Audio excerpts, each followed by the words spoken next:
Thanks very much, Dugald School. Appreciated. I'm going to ask Trustee Wilson to read out our treaty acknowledgement.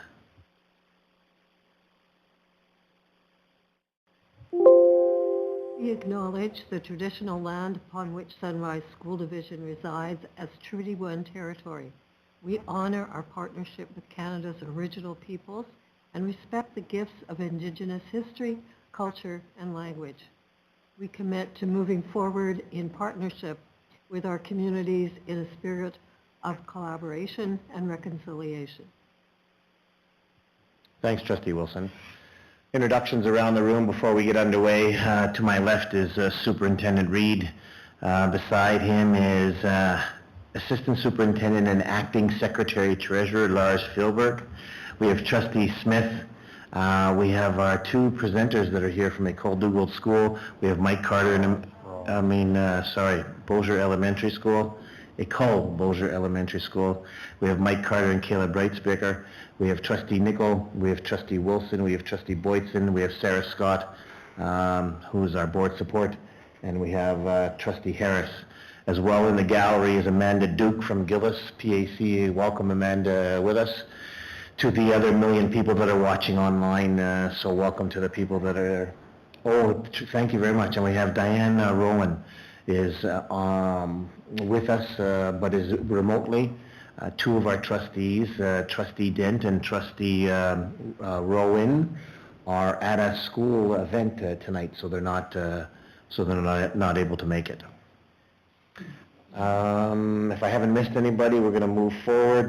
We have the adoption of the agenda, so I need be it resolved the board approve the agenda. I need to move in a seconder. Moved by Trustee Wilson and seconded by Trustee Nicol.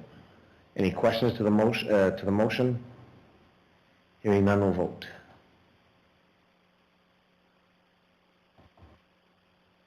For anybody that's online, we vote all electronically, and it'll come up on the screen, is that there are two trustees that are not here, and then 7 all are in favor of it. Thank you for that. Chair's comments. So if anybody online, if you have any questions, I'm going to get you to send questions to Lars Fjellberg, so L. Fjellberg at sunrisesd.ca. Put your name and address in the sender, and we'll try to get your questions during question period. Again, to L. Fjellberg at sunrisesd.ca. We're going to open up to share a story. Trustees, share a story about how things are going. Schools, floor is open. Trustee Boytson. To celebrate I Love to Read Month, I was invited to read at 4 schools. So this past week, I read at Heartland, Richland, and Springfield Colony Schools. The last week of February, I'll be reading at Enola School. So just thanks to our schools for the opportunity to read to your students. The students are always so attentive and inquisitive. Lots of questions, but it was lots of fun. On February 10th was Eastman Municipal Forum, hosted by the Arm of Springfield, and it was held in Dugald. The forum included a presentation by municipal services officers on conflict of interest and codes of conduct, as well as various updates and reports, including one from our superintendent. Thanks, Trevor, for presenting your Sunrise School Division report. And lastly, next Hazel Ridge School PAC is February 26th at 6:30. Thanks, Trustee Boytson. Anyone else? Trustee Nicol? The Whitemouth mixed doubles curling team completed the provincials this past weekend in Borden. Our junior and the Whitemouth junior and senior cheer team are headed to their first competition since COVID, and this is taking place this weekend at Sit and Boyne Downs. So if you want to go and cheer on the cheer team, that's where they are competing in the provincials. I'm not quite sure the provincials, but that's the big competition anyway. On Friday, Whitemouth is having their festival celebration. It's going to be all day. At 9 o'clock in the morning, there is a big pancake breakfast. So if you want to come and have a pancake breakfast at Whitemouth School, you're invited to come, and they've got the whole day planned out. Plus, they are busy because February is hard to read month. They're busy doing all the reading. I think every second day somebody's coming in and reading. I think this Thursday I'm going there and I will be doing a magic show. So if you're interested in seeing the magic show I'm doing on Thursday, you can come there. We're doing in the afternoon. So that's something that you might want to see. Thanks very much, Trustee Nichol. I wrote it down, Thursday Magic Show by Trustee Nichol at Whitemouth School. Awesome, it's perfect. Anyone else want to share? So I'll share a few things. If people aren't aware, is that we've now entered into negotiations with 2 of our CUPE unions, and so that's a process that we're just getting underway as a board. There are a number of activities that are going on, from our senior administrators to trustees reading in schools at I Love to Read Month. I'm sure we're going to hear lots from Ecole Beaujeu Early Years School today, certainly about the activities that are going on in their school with regard to I Love to Read Month. It's great to see. It's good to see as many of our trustees being able to get out and getting into the schools to be able to go ahead and do that. And the activities from Festival de Voyageur to some of the field trips that schools are going on. You know, it's February and we're busy, and it's never easy when we go to bed. Well, it's easy when I go to bed. It might not be easy when Mr. Reed goes to bed at 30 below temperatures and trying to figure out what to do in the morning, those kind of things, and with snow. But kudos to senior admin for the work that you continue to go ahead and do in always making sure that our kids get to school safely. So thank you for that, and thanks to all the bus drivers, etc., our whole crew. Anyone else want to add? Go ahead, Trustee Smith. Just wanted to mention that Gillis's PAC is on February 20th at 6 p.m. That's all I have right now, though. Okay, thank you. So we're going to move to 4.1. We have a board delegation, and I'm going to turn it over to you, Mr. Reed, to introduce our school. Sure, as you already pointed out, just like to welcome our admin team from Ecole Beaujeu Early Years School, Mr. Carter and Mrs. Breitsprecher. They're here to share some literacy data with us, I believe, this evening. So turn it over to the crew. Thank you, everyone. Kayla and I are here today to talk about literacy at our school. Before we dive into this, we had a bit of a conversation before coming and setting up for today is what were we going to share. So our school has been working on literacy as our school goal for a number of years now. Last time we sat here, we talked about literacy.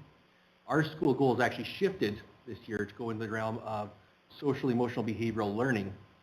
But I wanted to come back to you and answer some questions that were raised last time around, because last time around we didn't have the data to share with you. And today I want to share the data with you and kind of give you an idea of where we're at with our journey with literacy and where we're continuing to go with literacy as a school. This is where we left off our last meeting. How do you know it's working? That was the question. That's always the question from Paul. So that is what we want to talk about today is how do we know it's working in the school? What data do we have? So, there we go, that's better. So that's what we want to discuss today, and we're going to start by sharing some of the data from last school year. So Trevor, if you could switch to the next one. We have set certain criteria that our teachers are collecting data on students throughout the school year, first reporting term, second reporting term, third reporting term, and we are using that to inform decision making at all sorts of levels within the building. What we have here to share with you today is some pie charts that show progress in some of these areas that we've been assessing students and tracking data from beginning of year to end of year. The first one you see in front of you today is our school-wide Fontes and Pinnell assessments. We've actually moved away from using Fontes and Pinnell as a school-wide approach this year, and we've gone more into a phonics-based approach for assessment tools. Last year, this is what we knew and what we had already had in place. But what you'll see between first term and second term is growth throughout. So if we look at first term, we have 81% below where we'd expect them at the end of the year. By year end, we're looking at 71% are at or above grade level. So we can see that using the F&P, we see significant gains throughout the school year in all areas. If we look at the divisional progressions, we have the school-wide data for reading progressions. This actually tells a pretty good story as well in terms of progress. So in term one, we're looking at 42% of students were below where they're supposed to be at the end of the year, which is to be expected since this is from the first term. And then 52% are at, and only 3% are above. If we look at end of year reporting data, we're now looking at only 14% below, 64% at where they expected to be at for grade level, and 20% are above where they're expected to be at for grade level end. So our data is showing as a school significant progress throughout the year. Same thing for writing. So if we look at our writing progressions, the data is not quite as strong as the reading progressions, but we still see significant improvements. We're looking at in first term 49% below, 46% at, and 2% above. Year end, we're now at 30% below, 60% at, and 9% above. So once again, strong progress throughout the year. And this is one area I wanted to focus on in terms of data. That's our grade 1 English class. So our grade 1 English program saw a real shift towards a more phonics, phonemic awareness-based approach last year, with our teachers adapting or adopting different approaches, including UFly, some Haggerty, depending on the classroom, that as well. So much more phonics phonemic-based approach. And what we saw are some really significant improvements throughout the year. So if we look at first term, this is looking at the reading progressions just for the English program grade 1. We had 71% below year-end expectations, so that's acceptable at that point in time, 20% at, and 0% above. If you change the slide there, Trevor, if we switch now to the end of the year, we only have 7% below, 69% at, and 22% above grade level, if we're looking at the divisional reading progression. So we see a significant shift in our grade 1s using the approaches we had in place. And some of that data has really transferred over into other areas of the school now as we adopt the more phonics and phonemic awareness-based approaches throughout the school. So in terms of data, how do we know it's working? Clearly the trend is in all areas of reading and writing, growth throughout the school, and in certain areas of pockets we see huge growth throughout in the school. So let's come back to answer the question, how do we know it's working? The data is showing it.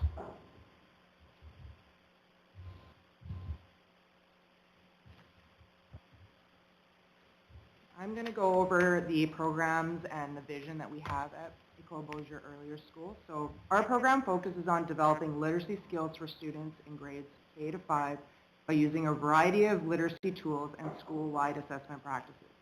Our decision for tools and programs are based on research-based evidence and phonics-based approaches to literacy instruction and meeting divisional expectations.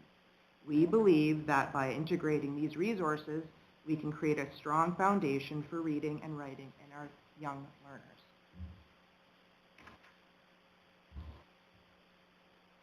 To support our students' literacy growth, we utilize several key tools and resources. The Words Their Way developmental spelling assessment tool helps us understand students' phonics, vocabulary, and spelling abilities, and helps our teachers guide their learning and track their growth. The UFly program provides a structured approach to literacy instruction. By offering our students these structured and systematic approaches, teachers can identify the areas in literacy students may be falling behind in and provide targeted strategies and lessons to help support those students. We also use DIBELS. It's a dynamic indicator of basic early literacy skills as a screener to measure the early literacy skills of our students, tracking their progress over time, and to inform our interventionists of which students require extra support. Additionally, we refer to the divisional reading and writing progression to ensure that our teaching aligns with developmental expectations at each grade level. We are also continuously incorporating a variety of phonics-based approaches such as OG and Haggerty to enhance phonemic awareness and decoding skills. It is important to highlight that these programs are not courses or subjects. Instead, they serve as resources that support students in developing their phonics and phonemic awareness skills in literacy. We do not identify as a UFly school or a Words Their Way school. However, the tools we are currently using in our building have shown positive results. The data indicates that participating in these programs has helped students improve their understanding of the phonics and phonemic process involved in reading and writing.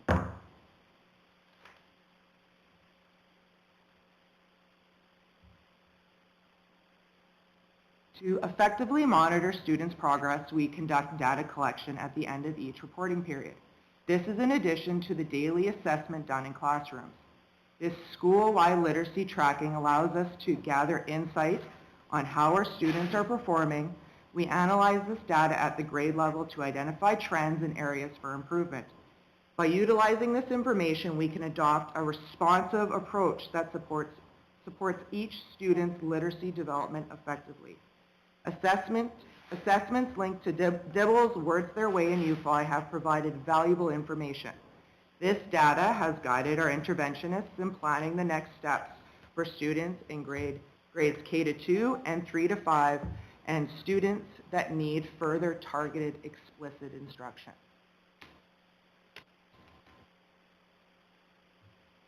And how are we going to support this in our schools? So our professional support structure is designed to enhance literacy instruction within our school.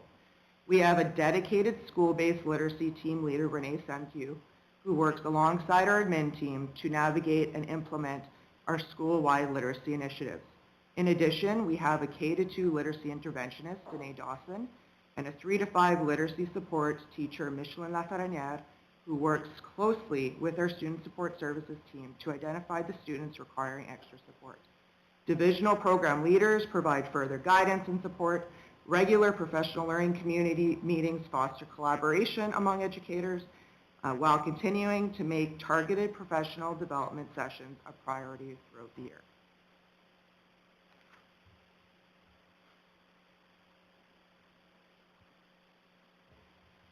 And just lastly, 2 more points. Resource allocation. The last number of years, literacy has been a priority. And although we moved away from literacy as our school goal, it still remains a priority. One of the priorities then is budgeting effectively to meet the needs of our students and continue to offer these supports. So in terms of funding, we have utilized in the past a large amount of our SBDM dollars to support literacy programming. That could be everything from materials to collaboration between teachers, etc. going on. And that continues to be a priority for us. So resources are allocated and continue to be allocated for literacy. And then the last slide here, and this is a spot we spend a lot of time on. As we move away from literacy as our school goal, how do we sustain what we've built already moving forward and ensure that it is responsive to the students' needs moving forward? It's not something that can be put by the wayside as we move in a different direction. It's something that needs to be sustained. Literacy is a big part of what we do in a school. It's incredibly important. So we have a few points on there in terms of what some of the things we've done. Really what we're talking about is continuing to build teacher capacity, both with our experienced teachers and ensuring we have a method for onboarding new teachers to make sure that they're getting the skills and access to materials and resources they need as they come onto staff. We're looking at continuing to make data-driven decisions around literacy to inform practice, to inform intervention, and making sure that that data is informing our decisions so that we're responsive to the needs of the students as they change. And lastly, we have to continue and will continue to look at what do our teachers need and what do our students need in terms of materials and supports as we move forward. So that is really our next step in the area of literacy and programming for the school is how do we sustain what we have created and make sure that it is responsive to needs of our students as we move forward. And that's everything. Thank you. Thanks very much, Mike and Kayla. I was just writing down some stuff that I'm going to ask in a minute. Does anybody have any questions for the admin team? Trustee Harris. So Beausejour is a growing community. Your school is bursting from the seams, and a year ago, I think it was only been a year, you had a new hut. Did that alleviate the problem?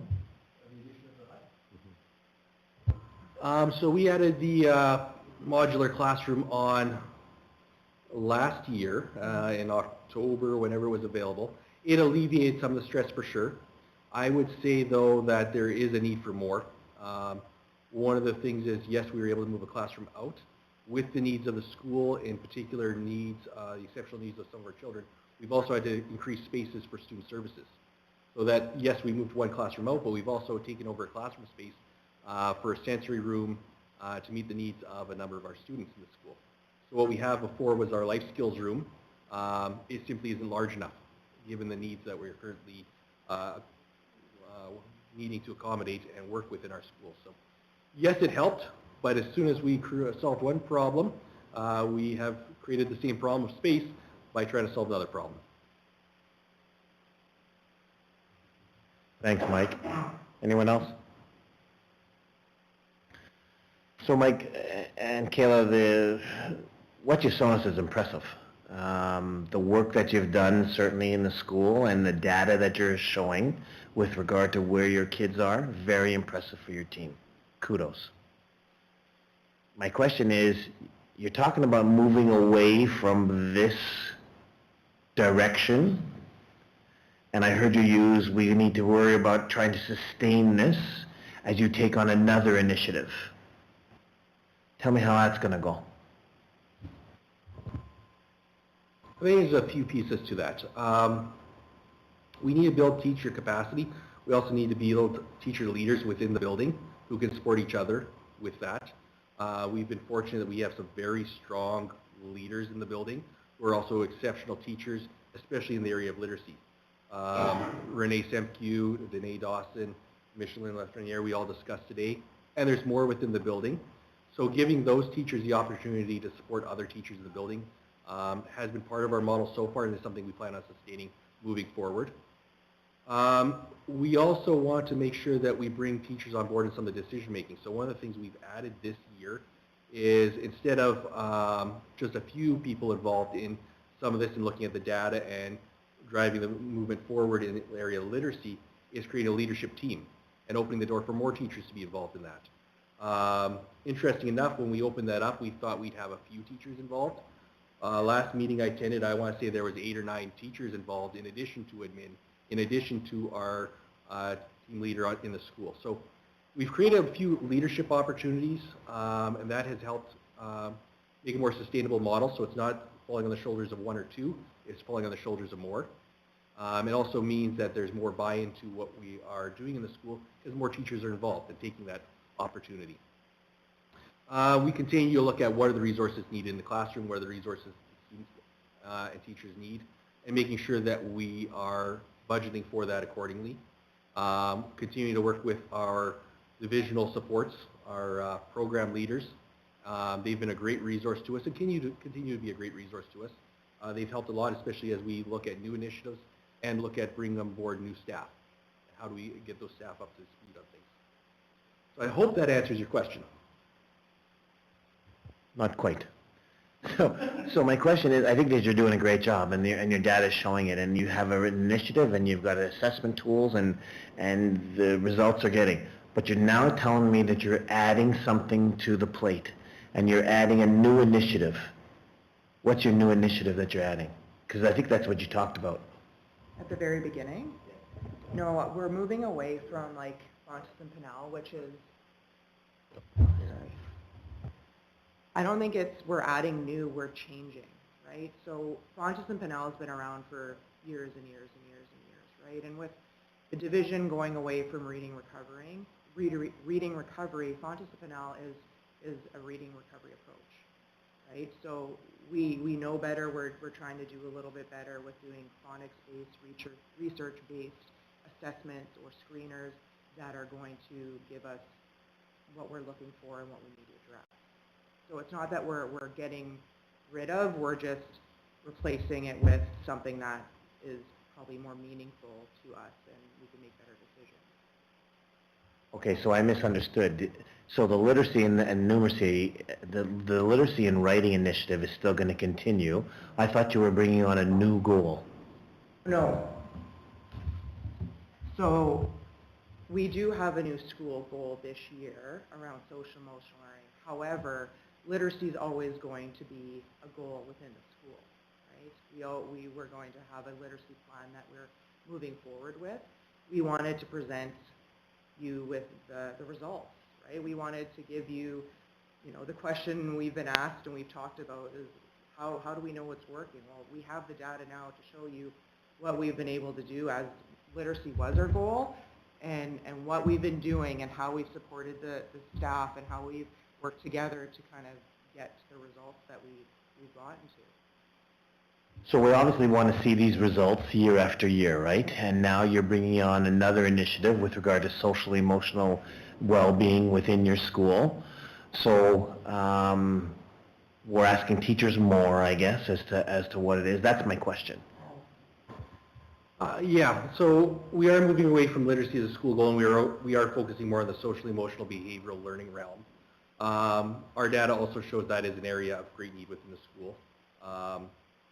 I wouldn't say it's more that we're adding. We want to look at it right now. I guess talking about the transition maybe would be the first step. So this year, our uptake of the social emotional behavioral, a lot of what we've done right now is assessing where we're at with things. So we were very slow in introducing things and not adding too much to the table right away as we continue to focus on literacy. Moving forward, I don't want to say that we're adding more. I want to look at it as more we're looking at what are we doing, and is it effective in what we're doing. So it's not necessarily adding more, but rather doing things differently where needed. And so right now we are looking at a very systematic approach to addressing social emotional behavioral learning needs, a lot in the area of positive behavior intervention. And a lot of that is looking at efficiencies in our system in determining what are the needs of our students, how are we addressing those needs, and are we being effective in addressing those needs. And we're looking at a very systemic approach for Tier 1, Tier 2, and Tier 3 students in that model. So I wouldn't say it's adding more to what we're doing, but rather is what we're doing effective, and if it isn't, what can we do differently to make sure we're meeting the needs of all students depending on what their needs are in the school. Does that help answer it, Paul? Absolutely. Because now I'm going to ask you next year when you come back, is that I'm going to ask you for continuation with this to see where you are, because it's great information and you're doing a great job. And now you've got a socially emotional plan that you're going to put together. And I'm going to ask you, the question is, what you put together and what you did with your staff, did it work? And what were you trying to gain out of it, to go from A to B or whatever? Not as easy to measure, but you've noticed that there's an issue in your school, so then what are you doing about it? It looks like you've got a plan, but my question will always be, is what you're doing working? Because you've demonstrated clearly that it is working very well, certainly from what you've got, and that's 1 year. And we want to have, this is something that, 10 years down the road, we want to, you want to be taking a look at this and saying, hey, is this what's working? Because my next question will be, as you bring on another initiative, what do you need? We debated for a while what to present tonight. I mean, we had many conversations because we wanted to, but I think we're so excited where we are in the realms of literacy, and we worked so hard as a team and as a school to kind of get to where we are. I think it would have been a disservice to our staff not to share those results with you guys. Right? So I think yes, we want to present on the social emotional realm of what we're doing, but we've worked so hard, and I think it's just so important to share that with everybody about all the great things that our school's been doing. Because one of your slides talks about, and Mike, I think that you put it down here with regard to resource allocation. So I think it's one of your last slides. It's about funding resources, classroom materials, professional development.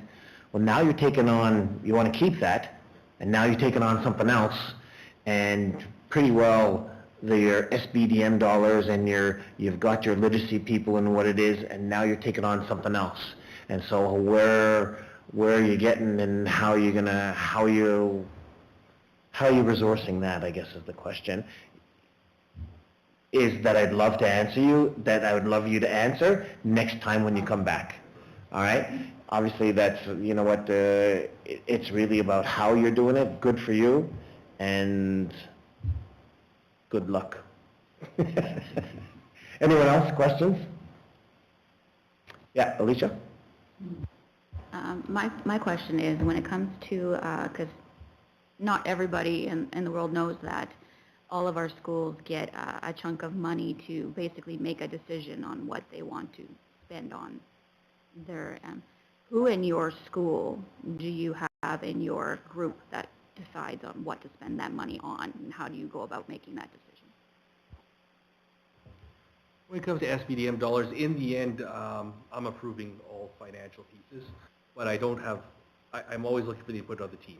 So depending on what it is, so if we're spending money on literacy, I'm going to Kayla, I'm going to Renee, I'm going to those people that know what we need. And I'm asking the question, what data supports that as being a good decision? Why are we making that decision? And I'm looking for their input when it comes to school-based decision-making money, and really for spending of a lot of the funds. It's very much a conversation around what is it that we need and why do we think we need it? What is the expected result from this? So that's often the conversation. And so if it's literacy stuff, I'm going to those people in the school who have a good understanding of where our literacy program's currently at. If it's around social, emotional, behavioral learning, I'm going to have a conversation with those who are working with me on that area. So that's an area I'm piloting or taking a significant lead on, along with Christy Husel in the school. And so Christy and I are talking a lot about what is it that we're implementing and what are the supports needed. If it's for our student services team in terms of creating a space for our students who have sensory needs, etc. I'm going to them, I'm going to our clinicians and asking what are those needs, what backing do we have to support that this is going to be successful for this child or for these children. So a lot of it is going to the people who are very involved and hands-on with the kids, who know the kids' needs, finding out what those needs are, listening to their recommendations, and asking the question of why they think that's going to work. And that's how we're coming up with our decisions on where the money's being spent in the end. Thanks, Mike. Last question that you get a chance. Tomorrow night is one of the big nights that 9 of us are sitting around a table talking about dollars and cents for next year. What do you want to give us as you go away? And you've got 2 minutes, not 25 minutes. Well, 2 minutes. For Beausejour Early Years, some of this is a provincial piece too, but a lot of it is space. Finding the space in the school to meet the needs of the kids and for programming needs. What that looks at like though, whether it's a modular classroom, etc., I mean some of that is beyond, and that's at a provincial level, but those are some of the big ticket items we're looking at. In terms of what are the needs of the school, our student services team is very important to the running of our school. Last year we had an increase in resource teachers from you, and we're very appreciative of that. But the continued support around student services, for resources, for staffing, because it does play a big role in our school, as we have seen an increasing number of needs within our building over the last 6 years. And then just funding to continue to support some of the work we have been doing. Literacy resources are not cheap. Literacy resources in French language are even more expensive, if not double the cost. And so we didn't talk about it much today, but continuing on with some of our work in literacy in French language continues to be something we're working on and have been working on. Just off the top of my head, those are probably the 3 big areas I look at right now in terms of our needs as a school. Well, thanks, Mike. I kind of have a question. Go ahead. Not related to money. Okay, go ahead. So 5 years ago, next month, COVID hit. Your students were in kindergarten. Now they're graduating this year. Any comments to that? I don't know how to question that, how to ask a question there. Have you found the students adapted from that couple of years away from school, having to home learn? How do they compare to the students that have been started just after that? Are you seeing a lot more hugging going on by teachers and students because they're forgetting all about COVID and that's allowed now and blah, blah, blah, blah, blah? Little kids, teachers love to be with the kids. That's what I mean. That's why I was careful how I worded that. So, yeah, it's been a while. The impact of COVID, it's very hard to measure. And every kid's going to be different on how it impacted them during that time. I think from an academic standpoint, I think that in most cases our kids have been able to rebound back from that COVID time. I say most, not all. I don't have any data to necessarily support that off the top of my head. The social emotional impact of COVID, that one's a hard one to measure. It might be something that we are continuing to look at measuring as a society for years to come. In some cases, could have had an impact for sure, but it's very hard to pinpoint what impact it had. But I do know that no matter what the scenario, we continue to look at individual student needs. So if there's a need in the social emotional realm, if there's a need in the academic realm, our teachers are looking at those needs. As a school, we're looking at those needs and trying to determine how to best meet those needs of the individual students. Whether it was due to COVID, whether it was due to ABCD, we don't know, but we can work to address those needs. And I think that's really our focus at this point in time. I'm super interested to see the kinders this year because they're all the COVID babies. They went through like the 2 years of kind of isolation, those first 2 years of their lives. I'm interested to kind of see the impact that could have had on their development coming into kindergarten. So that'll be interesting to see.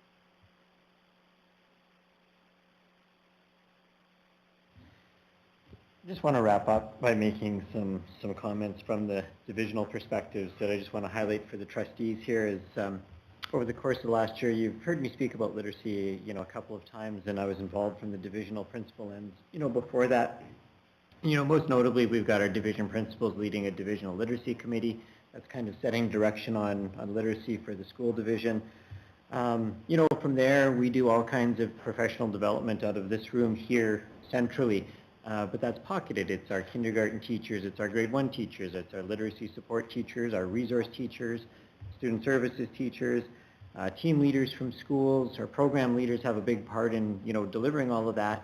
But then we send people back out to a school, and that can go one of two ways. People can go back to school with that knowledge, and they can use it in isolation in their individual roles, or we can see them all go back to schools where strong leadership is present, and then our leaders then actually take that and regalvanize it back at the school level. And I would say that this is probably one of the strongest examples of that that's going on in the school division. This is how it's supposed to work. We have a divisional initiative, we have clear plans, we put the supports in place, people go back to their schools, but at that point in time, from a divisional perspective, we're limited. The results that you saw the school share with us this evening are very impressive, but they're a result of the galvanization of all the efforts of the school division by the school administrators back at the school level. And so without strong leadership at the school level, this just doesn't happen. We're spinning our wheels at the division level with all this professional development if strong leaders at the school level don't pull it all back together for us at that level. And that's very clearly what's happening here. You've got 2 administrators who are committed to literacy and making sure that good things are happening around literacy in their school. Thanks, Chair, for that. So certainly on behalf of all of us here, thanks for coming out and presenting to us and answering the question that you knew that you're going to get asked, and you did it, and nice work. And we're going to continue to ask those questions, but nice work all the way around. We appreciate it. Thanks for coming out. All right.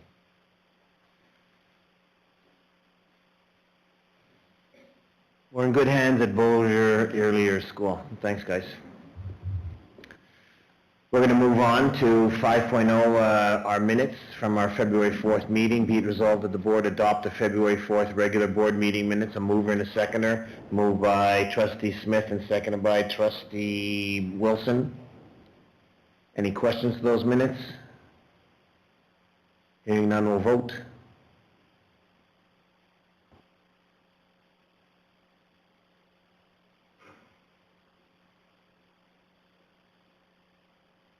And it passed 6-0 with 1 abstention. Thank you. 6.0 is our superintendent's report. Mr. Reid, the floor is yours. Thank you. Yeah, just a few things to highlight for you this evening. We've heard it a couple times already that February is I Love to Read month, and just had the pleasure of being in 6 schools so far this month to read to students, having a great time doing that.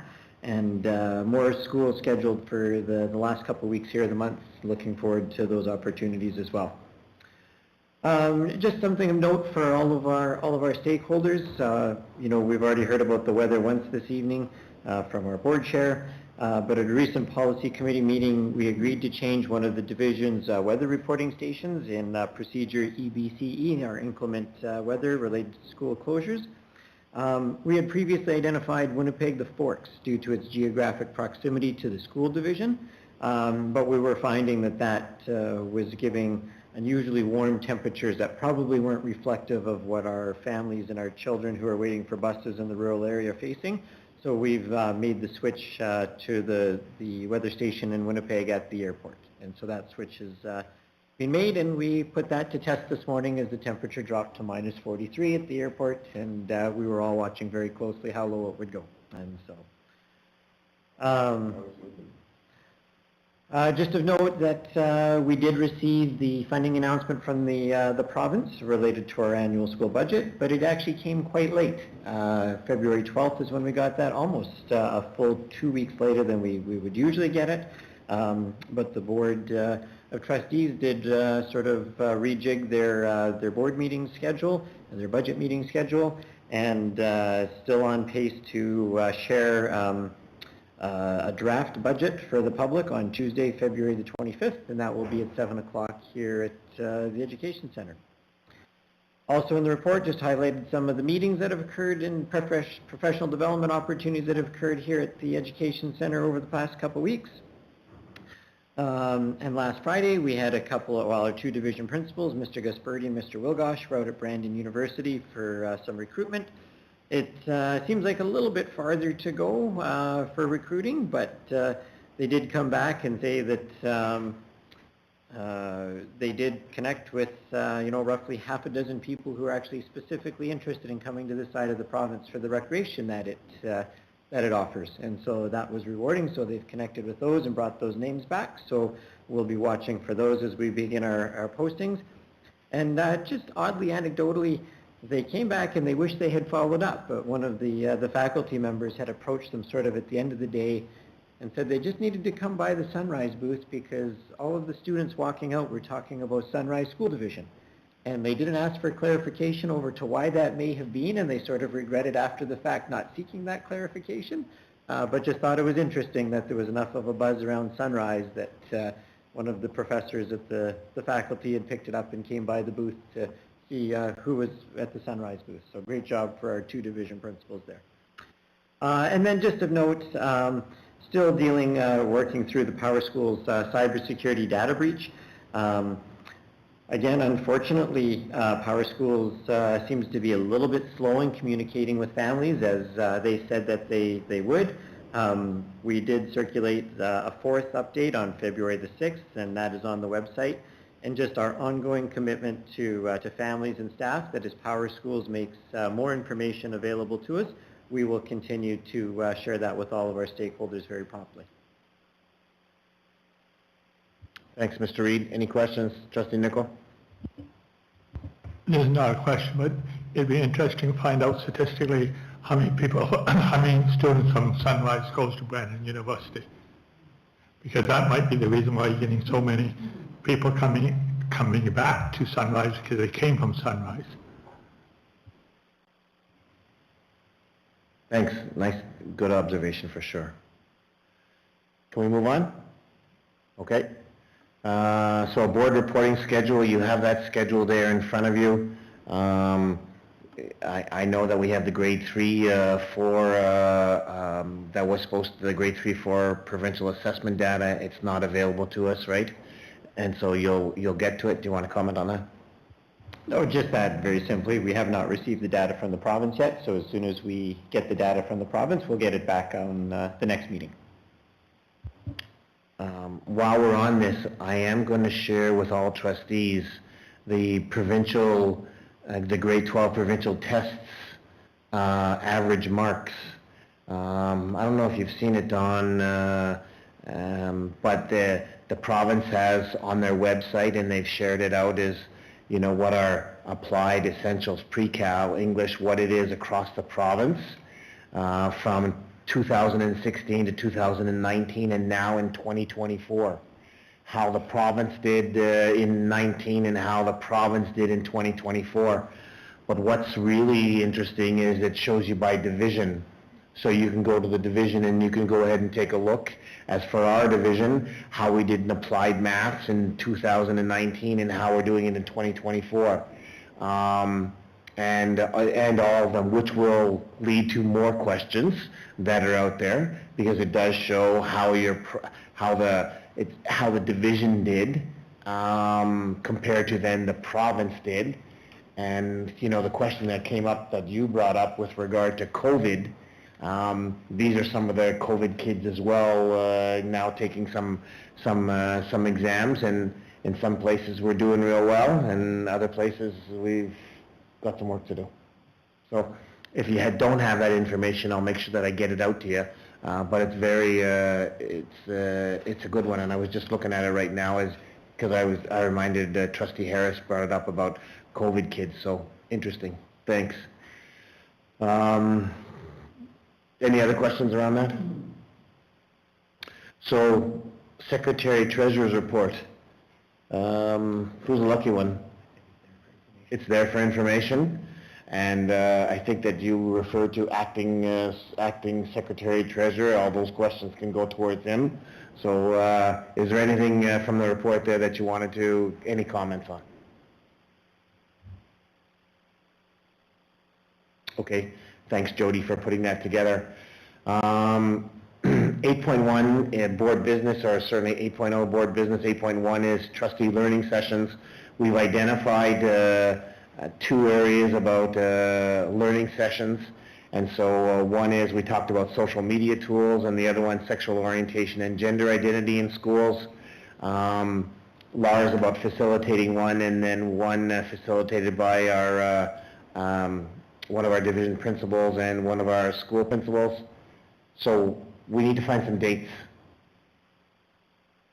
So the issue is about us getting some dates for Sarah, so that Sarah can put these things out and put these things together for us.